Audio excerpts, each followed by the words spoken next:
Straight line racing is anything but boring when these two boys come up. The margin of victory, about a half a truck length for Predator. Gravedigger looked good, but he could not get the tires down quick enough to get a good bite on the straightaway. Predator was already there. Now watch Predator get down, get low, and just take those back tires home. Jim's with Alan Pizzo in the pits. Alan, great job. I just got done telling Gravedigger his only competition was probably himself, but you just blew him away. All right, I can't believe it. Hey, man, some would call that an upset, but not you, would you? I wouldn't have thought of it. I'll tell you what, it's different altitude out here. We've had a lot of trouble trying to get the truck to run out here, and I think we're getting a handle on it.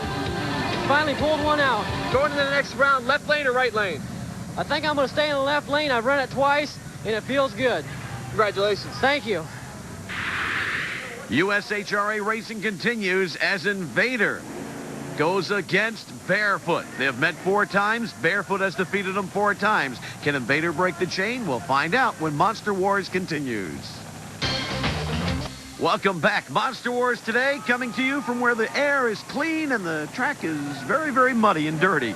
Pueblo, Colorado. Barefoot goes against Invader. Barefoot, the world champion, weighing in at slightly more than 10,000 pounds, 1,500 horsepower.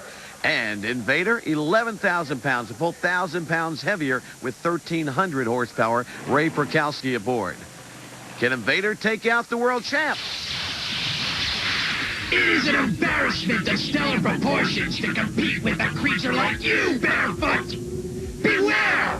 I will eclipse you and singe your sorry soul!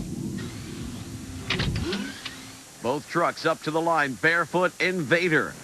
And a Monster Wars exclusive. We're going to take you inside the cab of Barefoot, the green light. Fred Schaefer takes a bouncing on the straightaway and now up in the air and across the finish line. Barefoot wins it over Invader by a full half second. From outside the truck now, you can see they were even on the start. And now on the straightaway, Barefoot starts to pull away. 1-2 truck length lead at the finish line. Your winner, Barefoot. 2 truck length lead. Jim Davidson's with the world champ. Fred, how dangerous is it out there tonight? Well, I guess most of the track's slick, and besides that, you can't hardly see where you're going. There's so much mud all over the truck, I can't even hardly see out the windshield. But yeah, I'd say it's pretty dangerous. How about the ramps before the second set of cars? We're getting a lot of air down there. I jammed my window right then. It landed so hard, and it jammed the window on the truck. Is it getting scary up there? A lot of hang time. It just seems like you're up there for 10 minutes. You don't know when you're coming down. Seems to be getting wilder and wilder. The next matchup, a rematch of earlier days. Kodiak goes against Carolina Crusher. Kodiak! I ate you alive last time, and now you're back for seconds. Don't you learn your lesson, or does someone like you have to be hit over the head with it? Kodiak, listen to the real call of the wild. Still interested, Kodiak? Come on, get some. Doing it in the mud in Pueblo. It's Carolina Crusher and Kodiak. Mark Bendler puts the face mask down. He's ready. He weighs in 10,400 pounds in Kodiak. Horsepower, 1,250. It's all Chevrolet. Carolina Crusher, 10,000 pounds. A 557 Rodec putting out 1,400 horses. A 150 horsepower difference between these two trucks. The average car today has less than 150 horses. That could be the deciding factor here between Kodiak and Carolina Crusher. The green light and a go. Carolina Crusher with a hole shot. Bendler puts out some smoke. Carolina Crusher takes it. Watch out, Gary. He's all over the track at the finish. Gary Porter pulls it around. Mud all over the place.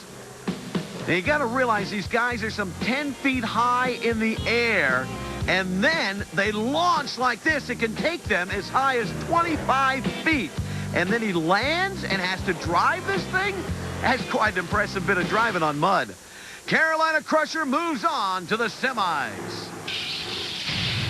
Look at me. I'm as happy as a crusher of a tree.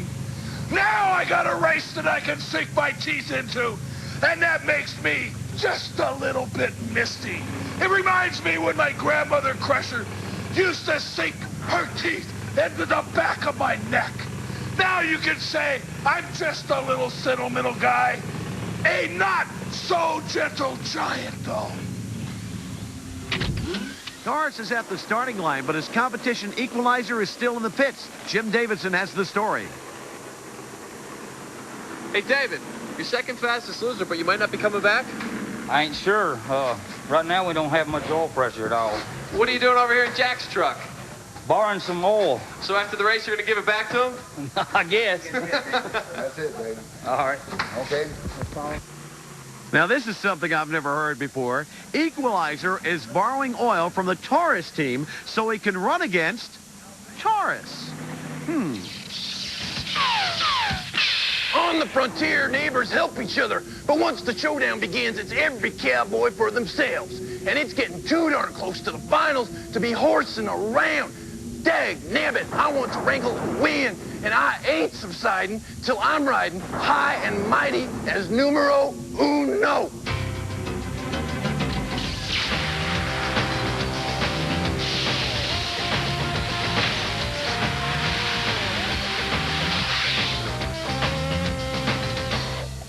Welcome back to Monster Wars, and after an infusion of oil from the Taurus race team, Equalizer does in fact get started, so he can run against Taurus.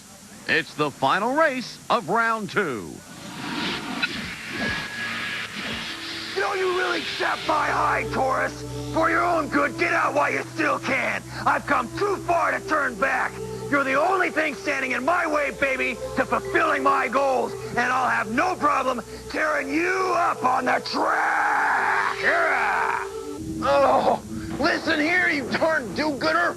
I don't give one cow chip what you think about competition and goals. I'm sending you right out of Dodge. Equalizer, the heat is on.